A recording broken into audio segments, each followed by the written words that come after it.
your book, The One Thing, was a great book on focusing and kind of like the foundation to scaling, the way I saw it. Like you can't scale a business unless you've scaled yourself, I put it.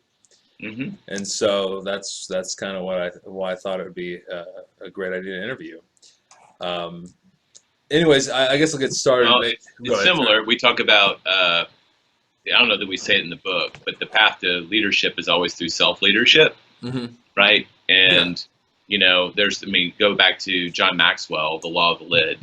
The leader is always the lid. And if you're not willing to grow, the company won't grow. absolutely. That's a great way to put it. You're recording this. I'm just going to tell you, I've got horrible allergies right now. Hmm. So I'm very sorry. I've got hot tea, but it's like crazy pollen season in Austin right now, and I'm just like hoping for rain this weekend to wash it all away. But I apologize in advance if this is going to be on Bigger Pockets. I may cough a couple of times. Well, yeah, I mean, I don't think I think that's fine. It Okay, doesn't matter. If you don't want it to be that's what posted, editors are for. yeah. But yeah, I guess I'll introduce you. We'll start it officially in that way. Um, Jay, this is Jay Papasan. Thank you for joining us, Jay. You're the co-author of The Millionaire Real Estate Investor and The One Thing, and the Millionaire Real Estate Agent as well. Is that correct? That's correct. And the vice president and executive editor of Keller Williams Realty, and the owner of with your wife Wendy, right? That's right. Of the Papasan Properties Group. Am I pronouncing that correctly? Papasan Properties Group. That's Papasan right. Properties Group. Excellent. Yeah, and I want to talk to you about systemizing your life, the very foundation of basically scaling your real estate business, or any business for that matter. You've been in both real estate and publishing, real estate agency, real estate investment, real estate publishing. And I guess just start from the ground up. What would you say is the most important thing with regards to uh, the most important difference between those who scale, those who become successful, and those who kind of meander, move in different, don't really go anywhere, or just have kind of a mediocre life and business? Well, before we started the talk, we were talking about this a little bit. I do think it starts with you, the individual. Mhm. If you want your business to scale, but you like vision, right? If you can't see where you're going, it's going to be very hard for you to scale. A lot of times we become an unintentional governor, right, for our business, whether it be investing or sales, because, you know, things start happening fast and we panic like, oh my gosh, I'm losing my life. Everything's falling out of balance. We talk about this a little bit in the one thing. Mhm. And if you're not working from bigger models, you're going to run into dead ends. You're going to have to do I have to reinvent my business. You hear people talking about that. That's often because the business has outgrown the models that they Mhm. had. So it kind of starts with you. Did you have a vision to build your business on the biggest rails you could imagine right from day one? And that's the whole point of the millionaire real estate investor or the millionaire real estate agent. The millionaire was a placeholder for thinking big. And that sounds so trite, but it really is true. I mean, we get in our own way more than any market conditions will ever, mess us up. It always starts with the individual at the heart of the business. No, I think that's a great point. I think a lot of it sounds very simple and it's said a lot, but you have to proactively think about it because much of what we do is reactive. And we just kind of do whatever we need to do during this day. We respond to these emails or do this or do that. Whereas there's no cohesive goal in mind. It's just react to every stimuli that comes at you. And so, I mean, that seemed like, to paraphrase, if you had to boil the one thing down to one sentence, it would be sort of like the begin with the end in mind. Have one specific goal that you go for and stop and try to sort out the clutter from that. Would you agree with that? I think that when you're very clear about where you're going, Hmm. it makes it easier to say no to all those side trips. We talk about the low hanging fruit. We didn't write about it in the book. That's actually a chapter we cut. But if you don't have a real clear sense of, my goal is to buy 100 single family properties and get this amount of equity and this amount of cash flow, right? I had Hmm. a clear vision for the outcome I'm looking for. Somebody walks in your door and says, hey, I know you've got, $50,000 you've been saving up to buy some, buy and hold properties. but I've got a flip project and it'll make you so much money and then you'll be able to double down. Mm-hmm. Well, you can usually do the math on these things and say, wow, you know what, I can make more money and I can accelerate faster. And that may be true, but what we don't know and we have to consider is, are the skills I'm going to be acquiring in this side venture actually going to serve me in my main one? Or is it actually a distraction? And it's one of those tough things to know every time, but if you don't know where you're going, it makes it very hard to pick the right path. So I do think having a clear vision matters a lot. If your vision is, I want to make a lot of money, well, there's a lot of ways to get you there. So it needs to be a little bit more refined than that. It needs to be specific and something that you can basically need to start. You need to start with the end in mind, and then realize that there are. It's many ways addition by subtraction. If you don't know where you're going, then everything is. You don't know what to say no to. You don't know what to say yes to. And so that's a very important kind of a starting block, basically the foundation of building a business. What would you say are, I mean, you talk a lot about the myths of productivity, like the myths of how to be productive in the one thing. And I guess if you go, what are the biggest myths and which ones would you say are the ones that are the most tempting especially for young entrepreneurs? Well, we talked about the lies in the one thing and the everything matters most. Everything matters equally was the first one. And it's the first one for a reason because it's the one we mess up most. Mm-hmm. I think with entrepreneurship, when you're starting out, there's usually just you, maybe you and a partner, maybe you and a spouse. And guess what? If you don't have a janitor, you are the janitor. If you don't have a call coordinator, you are. I mean, like you have to wear all those hats, and it's crazy confusing. And I remember the early days of investing. If I could turn the camera around, I've got 2 whole shelves. I've probably got 70 or 80 investing books over there. Mm-hmm. And when you start off and you say, I want to invest in real estate, and maybe you're listening to Bigger Pockets or reading those books, it can really be overwhelming, all the options that are in front of you. You can't follow every niche, basically. Yeah, but if you're not working from priority, you're essentially acting like everything matters equally. And I think the trap we fall into, we have a long to-do list, and I fall prey to this at least once a week, right? I try my hardest. I write the book. My kids, I was telling them, they call me out if they see me multitasking. I have built-in accountability, by being a public author of this kind of thing. But I look at my list, and instead of doing the most important thing, I do the things I can do the fastest. And the goal there is just to make the list shorter so I feel better about it.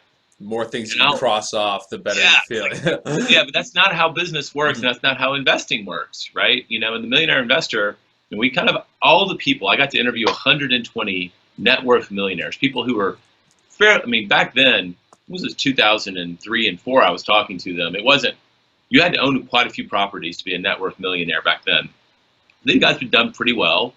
And, all of them kind of summed up their knowledge. Like they really understood their criteria. They knew what kind of terms they had to get, and they built powerful networks. And we kind of said those 3 activities matter a lot. And I think that understanding, Pareto's principle, there are some things, the minority of what we do often, that get us the majority of what we want. Mm-hmm. And scaling a business, right? I think about scaling an investing business. We're not the best example of that. We've scaled our real estate sales business really well. And when you scale your investing business, I think about the resources that are really tough to scale, cash and credit. There's only so many conventional loans you can get, right? And then you're now if you want to keep acquiring, how are you going to do that? How do you scale your acquisitions? How do you scale the process by which you find properties to acquire? If that's a big thing. What about people? You have the right people that if you've got one person managing your 15 properties now, is that same person someone who could grow up and manage 150 for you? Yes. Or do you have to hire above that? So you look at the things that break, right? My cash, my credit, the people I work with, that's your network, and your systems for managing these properties. If you have 2 or 3 roofs, like my wife and I have, I think 11 roofs right now. And, I think of them as roofs because we usually have 1 AC unit, per, unit. It's like I can kind of feel the scope of it. And we don't have any big multifamily right now. But at some point, like our systems will break if we don't imagine bigger ones, because right now we have a single family residential system for managing and maintaining and renting all of these properties. But we know that commercial and multifamily are probably in our 5-year template, and we've been asking, we don't have a relationship there. We don't have a great property manager that can scale to the size that we're going, and we don't have a good commercial network to find the commercial properties that we know that we're going to be able to afford and we want to buy. And so you're just looking at what's going to inevitably break. And so much of scaling is, again, back to the individual. Are you willing to look forward and bet on your success? Because betting on your success means you have to invest today. If I'm going to hire a property manager that's going to manage 150 properties for me, I would much rather be finding out how ethical and honest and their work ethic on 15 properties than 150. That's a great point. It kind of reminds me of quadrant 2 thinking. None of it is urgent. It's all from Stephen Covey. None of it's urgent. It's always important, but it's not urgent and important. And it kind of goes back to the definition of scaling, which is creating a system that can manage and thrive under a greater load. And you don't have to do that immediately, but you have to build those systems, as tedious as it might feel, in order to actually grow into them.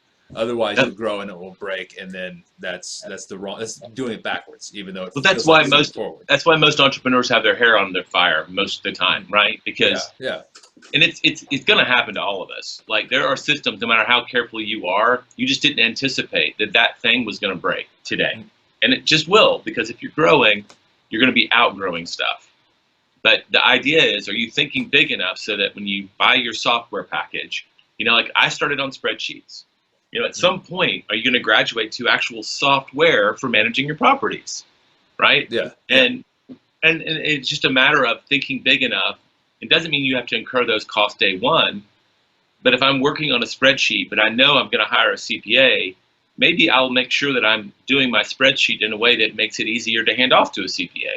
It's probably a poor example, but you're beginning with the end in mind, as you said, and you're working backwards to where you are today. Yeah, and a lot of that, it seems like you're building systems with your company that you will need later. But a lot of that is building systems within your own life, like thinking big, being proactive, thinking of the end in mind, thinking of where are you going to be in a year, in 5 years, in 10 years. Right. What do you need to do now to get there? With regards to systematizing your own life, do you have any recommendations for how you approach your own day, how you approach your own work day, things along those lines? Oh yeah, I mean, now you're in my ballpark. Okay. And well, I'm trying to get in there. Yeah. Oh yeah, no, but this is this is all the one thing, and the Millionaire Real Estate Agent was very much about scalable business systems, right? That was for the individual salesperson and how do you scale that business. And my big aha when we were writing the one thing is when we talk about habits, right? What is a habit? A habit is something that you've trained yourself to do automatically. I've got teenage kids. Thank God now I only have to ask them once to brush their teeth. But go back just not even that long ago, and it was a major chore to get them to actually brush their teeth. They would pretend to. They would lie to their parents about brushing their teeth, right? Obviously. But it's a habit that took like a decade to form. I don't know. I don't remember this about my life. My mom was a dental hygienist. Maybe it was easier for her. But there are habits. Some are easier or harder to form. But a habit is something that you've trained yourself to do automatically. And hopefully, if you're thinking about big habits for a big life, then it's essentially a way to shortcut to the best possible action plan, right? Mm-hmm. Yeah, absolutely. If I've learned as a kid that I brushed my teeth for 2 solid minutes, and I've got a little toothbrush now as an adult that turned off after 2 minutes, and it vibrates to tell me to go to a new place. It's a good model for brushing my teeth.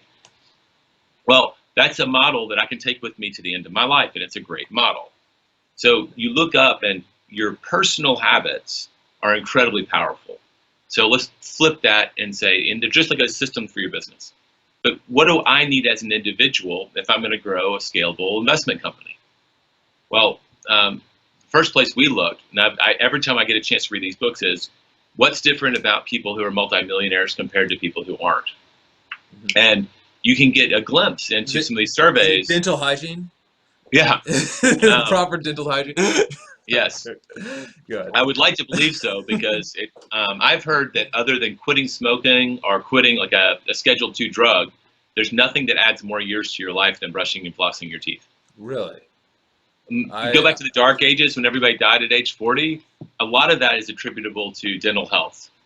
When you don't floss, it creates inflammation, which creates heart disease. So I'm not a doctor, but like I've read about it. I'm like, holy crap. So flossing is a very powerful habit, even if we don't do it. I'm great at brushing my teeth, but not good at flossing. Make a note. There you go. Write it down Floss on your because to-do I list. don't want to die. Okay. So there's habits that matter and those don't. But I think I look at these surveys, and like one I read is that people who are net worth millionaires, I was going to say millionaires, they get up on average 3 hours before they go to work. And you're like, oh, okay. They read on average 2 to 4 books a month. They reach out to their networks a lot more frequently than people who aren't millionaires. And you start to see this pattern, right? That I know for a fact, if you listen to Tim Ferriss, when we did our research for The One Thing, the best, most powerful time for you to form a habit, whether it be meditating, exercising, reading, whatever, is usually before most people are awake. Because there's nobody calling you or texting you asking you to go watch a basketball game.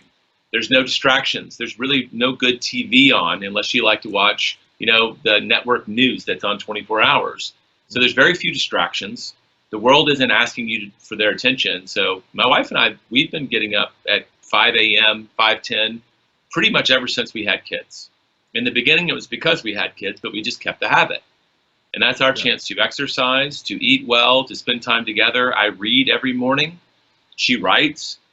So I identify with that now. It's like, oh, these people kind of discovered a secret that if they have really important things that are about personal development and personal growth, which are all foundational for whatever you want to do, whether you want to be a lawyer, a doctor, an investor, a salesman, what doesn't matter, you can do really amazing foundational things. You can build those habits early in the day. They invest in their mind. They read books. And you probably know this. You hang out with these people. The people who tend to be really successful at investing, it's not that they pay a bunch of money to go to a bunch of online classes and seminars, but they're very purposeful about what they choose to put in their head. They read books. They know the investment library. They can tell you what's good about this book and bad about that book because they've invested in becoming an expert in something that matters to them. So they're purposeful about, becoming a better person. So I think habits are just like systems for a business, but they're systems for you, a leader of whatever you're going to be doing. So who do you need to become to own 1,000 properties? Well, what habits are you building today that'll help you become that person? No, I think that's a great way to put it. My dad he read the Miracle Morning. He just started waking up very early in the morning. It's something I've been meaning to do, and I think it's very interesting. Just so you know, that's Hal Elrod's book. Yeah. I want to pump Hal Elrod. He spoke here in our office this week, and his kids go to school with my kids. Oh, that's so the Miracle Morning is amazing, and it's really about that whole morning time. So I'm sorry I interrupted. If people didn't know the Miracle Morning, I wanted to plug it. No, it's a great book, and it's definitely, when I read it, I know it's something I need to do, and I need to do it. I need to be proactive about that. Build that system into my life and my habit. And I think that's a great way to put it overall. And one of the interesting things is that Can I give you a secret hack for getting up earlier? Shoot, yeah. Okay, so it's going to postpone things, but you could start now. For most people, don't start setting your alarm at 5 o'clock. What time would you normally wake up based on when you go to bed now? That's probably the biggest problem I have is an inconsistent sleeping schedule. Okay. And a bit of a night owl. I was too. I'm a writer, right? I used to find my quiet time late at night, but we also tend to be low energy. Mm-hmm. And by the way, with Netflix and Amazon Prime, there's a lot more distractions late at night. Like it's a lot. I don't think about binging Netflix at 5 a.m. in the morning. That's just a weird thought altogether. That's a good point. But at 2 a.m., heck yeah, let's go watch Altered States or Altered Carbon or whatever. I'll go and binge watch that.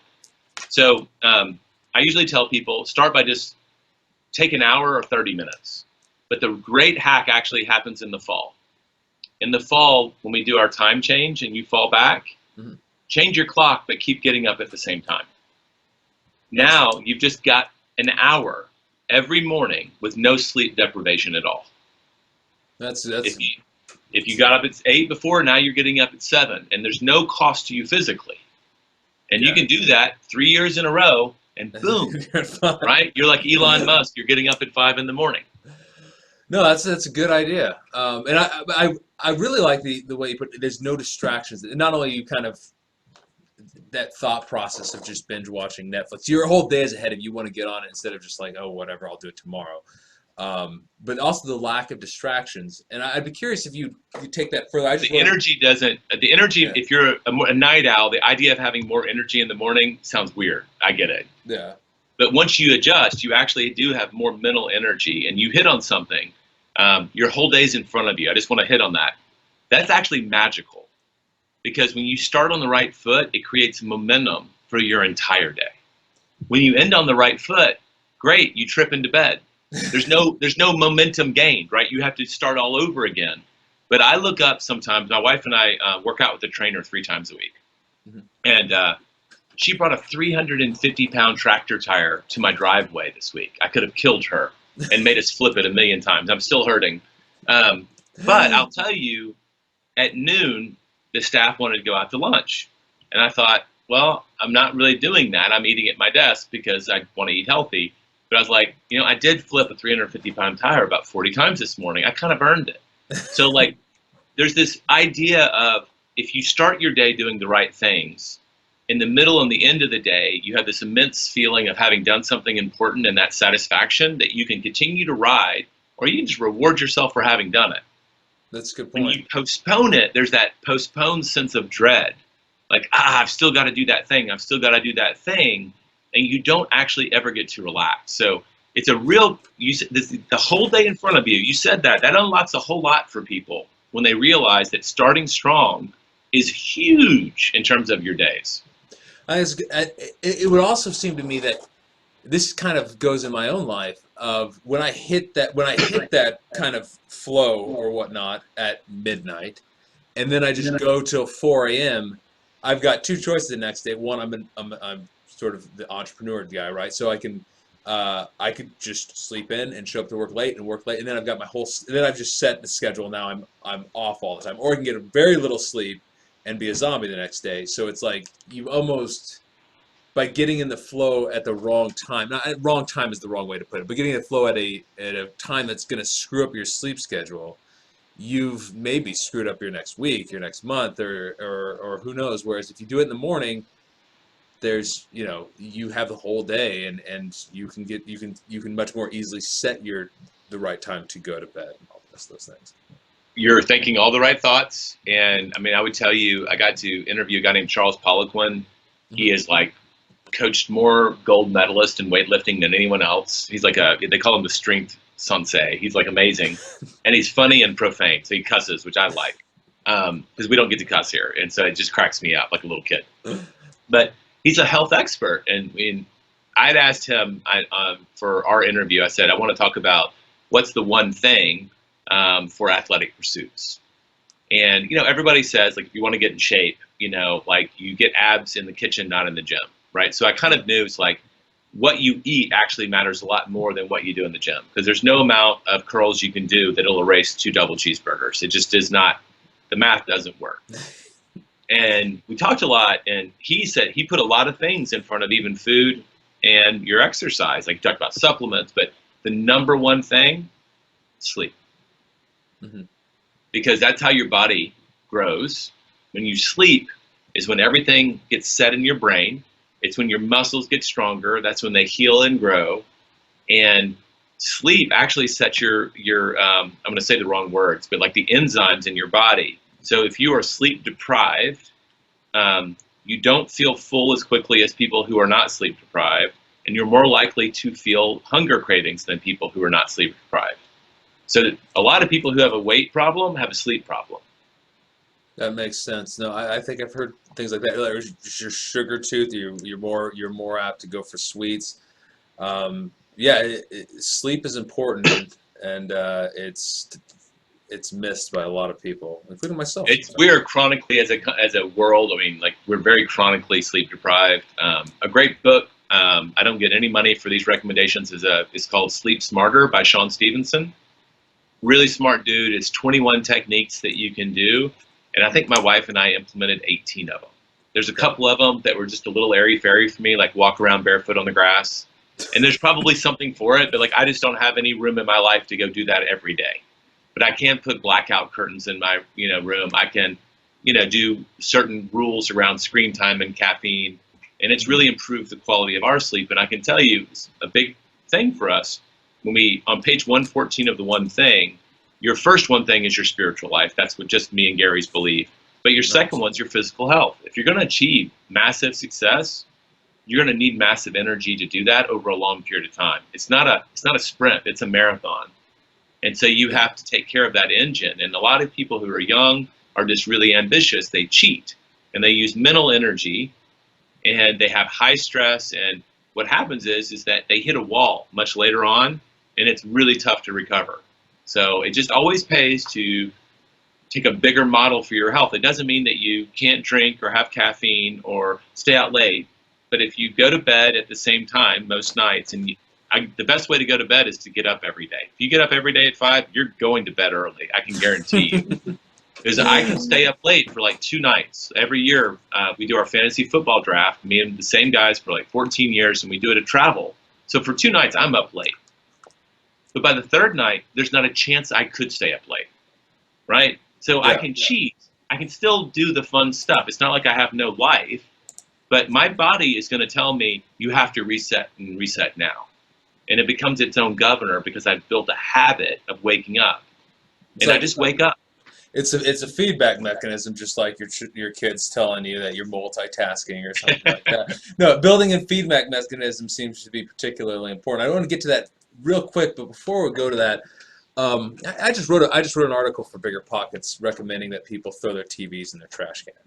And one of the things in our current day and age, the TV is just one of many, is the massive number of distractions with social media, with the internet, with YouTube, with television, with all of these things, which would seem to be one of the key advantages of waking up early before all that stuff starts to get going. But even during the day, how would you recommend trying to, would you recommend just deleting your social media accounts, or are there other ways to try to push those things to the side to stay focused on that one thing, that core task, that building that foundation to scale yourself and then scale your business?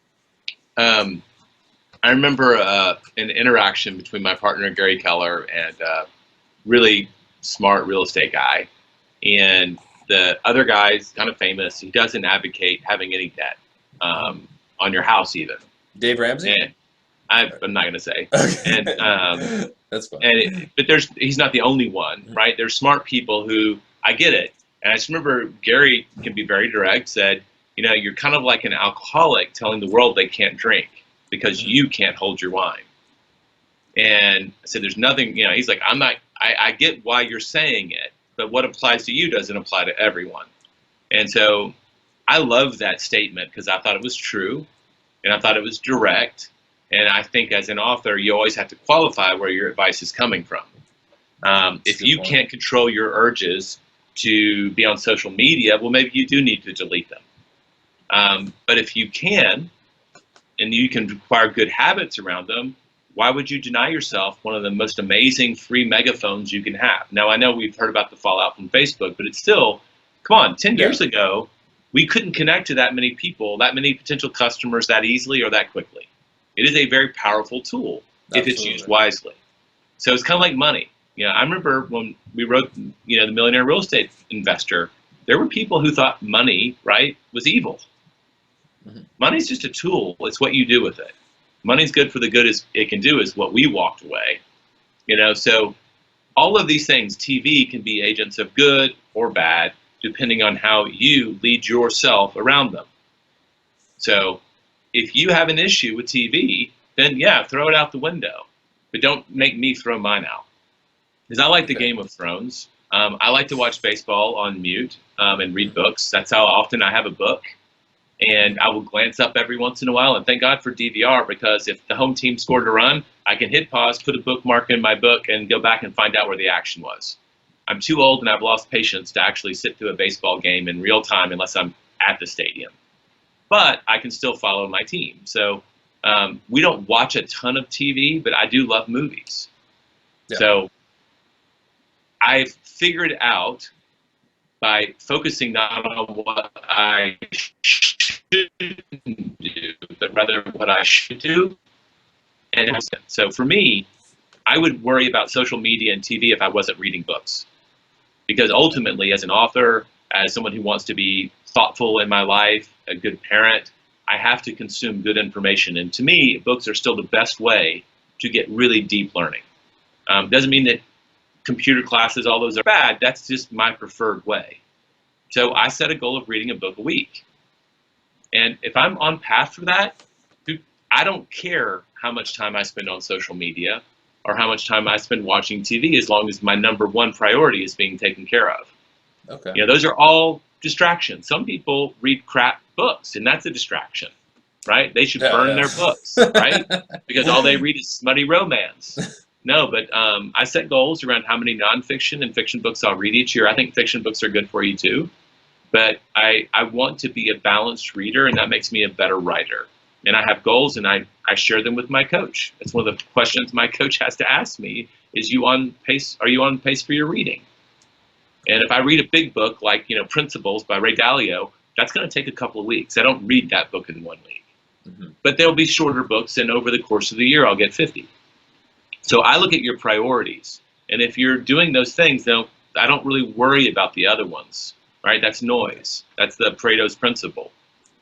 I'll go into investing, and I'll tell you, when we work backwards, our goal was, we told this on the actual Bigger Pockets podcast, we wanted to be millionaires and in 10 years, and we also wanted to have $75,000 of net cash flow. And we called that our Go to Hell fund. Like, we wanted the freedom to never be chained to a job. And we thought 75,000 was enough. That was our big thinking at the time. And we came up with a formula for doing that. We thought we needed to buy, I think, one investment property every other year for 5 years, and then one every year for the last 5. And so it was going to net out 7 properties. And we worked backwards, like, what would it take for us to do that? And we made our stand around, can we put $1,500 a month in savings? Because at that time, in our market, with our resources, if we could do that consistently, we would always have a down payment and be able to stay on pace. Does that make sense? Yeah. So, corollary to our other conversation, a lot of people go crazy with budgets. I hate budgets. So we just set rules.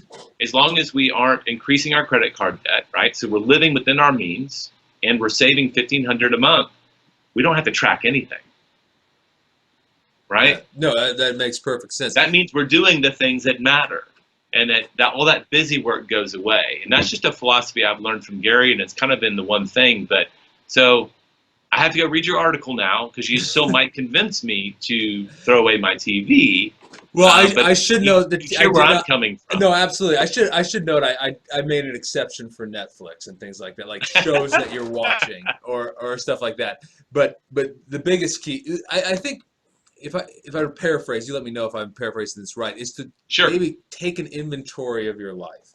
And what are the distractions? What are you, like, if you spend a little bit, like I have a little bit of social media, I spend a little bit of time, it don't really feel like it distracts me. Whereas back when I had a TV, I would come home and I'd start channel surfing. And so it's like, where are the points in your life of things that are actually sucking time and not accomplishing anything?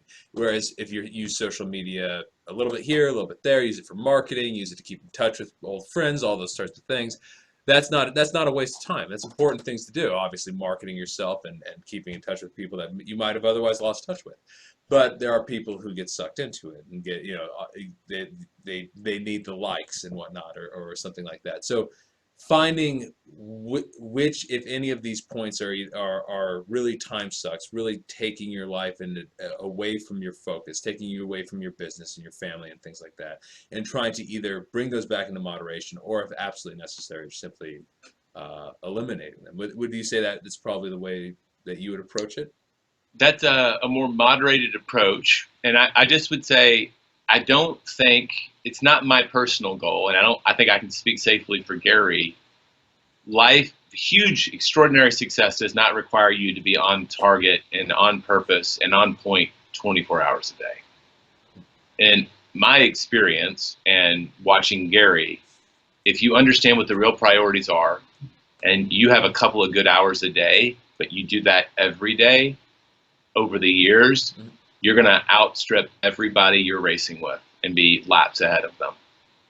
That regular, purposeful, priority investment of time, right? I'm going to read a great nonfiction book this week. I'm going to spend some time looking at investment properties. I'm going to do my network. Like I have my power habits lined up that I think are really important to my success. It doesn't fill up 8 hours of every day. It only fills up a few. The writing is the biggest one for me to write daily. And that's the hardest one because it's the biggest block of time. But to write a great book, you know, if you just wrote 1 page a day, not even, you could write a book every year of your life. Yeah. So it's not, and that's just an hour or so of work. And I've interviewed a lot of writers, and a lot of them, it's like, yeah, most of my neighbors think I'm out of work or unemployed because most of the time they see me, I'm out walking the dog. And I'm thinking about my book, but I can only write for an hour or two a day, and then I'm out of steam. And these are some of the most successful people you'll ever meet. So I just think that people think that to think big, they have to act big. And it's one of the points of our book is you think big, but you actually act very small and focus. But the key there is you got to be there every day. You got to concentrate and you have to keep showing up. And those little investments over time, it's like compound interest. It will blow your mind how much will happen in 5 years, even if it felt like nothing was happening the first year. This is the myth of the overnight success, where it's really building that. You can't build a house until you built the foundation for it, and the foundation you can't see from the road. I mean, you just drive by it.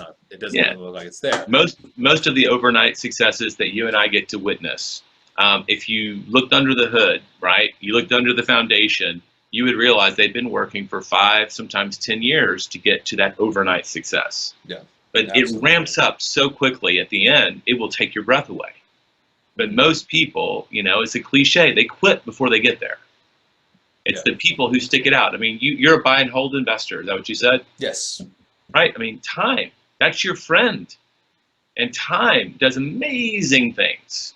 Somewhere around in our market, maybe the 5-year mark of holding a property, rent appreciation starts to show up. And it really, you start to feel it. And I'm like, wow, this turned from an okay property into a good property. And then it gets better. Like there's this curve that happens, but it doesn't happen for like 5 years. And in the first 5 years, we might be fighting to cash flow at all. Like, oh gosh, $100 a month, but then we had to pay for a new hot water heater and all that went away. And you look at it and you think, is this really worth all this time and trouble? And then we look up after 5 years and like, this is our second home that we rent. And we look up after like 6 years and it was cash flowing $1,500 a month. And we're like, holy crap, right? You know, because it just went from nothing to something. And you're like, okay, how does this happen, right? Just time will start to catch up with you. And I'm not saying that every property does that, but that's been my experience, that there will be a leap of time and you'll think nothing's happening. It's like on a diet. And then everybody's going, wow, you've lost weight. And you know, it just happens, right? Yeah, I buy and hold is the ultimate get-rich-slow scheme, right? Yeah, but it's a get-rich-for-sure scheme, right? Yeah, no, and I think that's true with just about everything that you're talking about. A lot of these have you're not going to see a major improvement overnight when you start waking up early in the morning, or when you start reading a book every day, or when you start focusing on the really important things both in your life and your business. But slowly but surely, it starts to build on itself, and it's an exponential curve, and that is something I think a lot of people, they expect to either get there super quick or to be a consistent step up, but it just starts to build on itself. And I'll tell you this, because I'm one of them, most entrepreneurs were not that student who studied a little bit every day. I was the guy who waited till the night before the test to write my term paper, right? I mean, because we knew how to think fast, act fast, make decisions quickly. We just did all that work in a few days, and a lot of life has taught us that you can do things that way. It can be a sprint if you want it to. But it wasn't until like I ran my first marathon. It's like you don't just show up and run a marathon. Like you have to prepare, right? And so big accomplishments require much longer timelines. And becoming a millionaire or a multimillionaire or creating the kind of wealth that leaves legacies, that doesn't happen in a couple of years. Now you're looking at a longer period of time. And so you have to work backwards, go back to the beginning of our conversation and say, who do I have to become, right, in order for that to be the natural outcome for my life? Yeah. It's not so much what we do, it's who we become, because when we're the right kind of person, we do those things naturally. Does that make sense? Yeah, yeah. How do you putting yourself on the trajectory, basically, towards that? I guess I only have one other question. It's a little off, but a little bit of a change of pace. But before we wrap this up, but how would you recommend? Because as you're scaling, you need to bring on other people. You need to bring on staff. You need to have colleagues. You need to have all sorts of people that you associated with, and the big team and network. How would you recommend transmitting this approach, this value, to other people in order, like the part of delegation, which would be getting them on board with this vision, this way of thinking, this approach? I think we attract people that are like us in a lot of ways. That's actually a problem sometimes when we're always hiring the people who talk and walk like us. So hopefully that is happening in a good way if you're living those models and striving for that. If you've created, it usually starts with a leader. You shouldn't have to do everything that you're telling them to do, but boy, it sure is nice. I love a leader with perfect integrity. If Gary's telling me, you know what, if you want to be wealthy, this sounds counterintuitive, but why don't you start reading a book a week? He didn't tell me that. But if he had, I could guarantee you I could spy on his life and he was reading more than a book a week. Like he just doesn't recommend things for us to do that he's not already doing, or wouldn't do himself. So I do think it might start with you leading by example. If you're building that team, and make it a part of the culture, and not make it like a punishment thing, but make it like it was a given. Hey, every other Friday, we have an investment book club. And when you're ready, let me know and I'll let you pick a book. And you can lead the discussion. But that's what I'll do until you're ready to lead. But every 2 weeks, we'll be talking about a book. I hope you'll choose to read it. Well, guess what? People if they're not going to read the book, over time, they just don't show up. And they're kind of signaling that they don't want to be part of that culture. And that's a strong signal. When people don't show up to meetings, for trainings, they're not completely bought into your culture. And that's usually a warning sign to me. Mm-hmm. And sometimes the best personality decisions you can make are, unfortunately, the decisions to part ways. But it's sort of I think that's a great point. Leading by example and trying to basically inspire people to join into a certain culture. And if they don't want anything to do with that, they're sort of saying they're not that interested in being your culture, at least in certain cases. That's the growth part, right? Because I don't know that you can legally require people to grow, right, or keep their jobs. Yeah, but no, of course. You can't say, read the book or you're fired. But yeah. Well, you might be able to. That's not a question I can answer. But I do know that you can set standards around culture. When people are really not in tune with the culture, they tend to self-select out. Because they just feel awkward. They feel like the third wheel. But when it comes to the job, again, lead by example. Do you start your days by being really productive? Right? Do you set the example of coming in and doing your top priority? With my team, we meet every Monday, and our job, we have to be ready by 8:30 a.m. What's your priority for the week? And share it with the team. So I want people thinking that way. And I know people show up sometimes and it's just BS. They thought about it on the drive into work.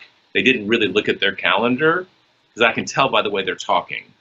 But over time, more often than not, people show up and said, these are my big rocks for the week. And I meet with them, my reports, individually once a week. And that's all we talk about is priorities, because that's the culture we want. And when it comes to the job, one of my good friends and great coaches, a guy named Gene Rivers, who's also an amazing investor, that we interviewed for the Millionaire Real Estate Investor. I attribute this to him, but if we call them standards, but if you don't have consequences attached to your standards, they're just suggestions. And I think a lot of us don't call our people out when they're mailing it in, because we look at ourselves and we may not be giving it our all either.